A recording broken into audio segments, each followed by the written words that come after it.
Hello everyone, today I will show you how to convert fillable PDF form to Microsoft Excel file. Fill out your PDF form or not. I will fill some text.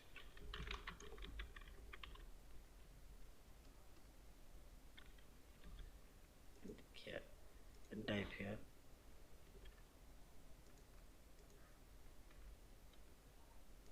So, now simply select Tools option and select here Export PDF. Now select here Spreadsheet and select here icon. Also you can convert XML spreadsheet. Select here. You can change here few changes. Now select OK and simply select Export.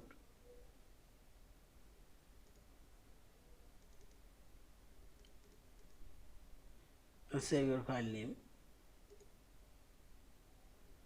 Few seconds. Or fill all PDF from already converted to Excel file. Yeah, this is. See this. Thank you for watching. Please subscribe, like, share and comments.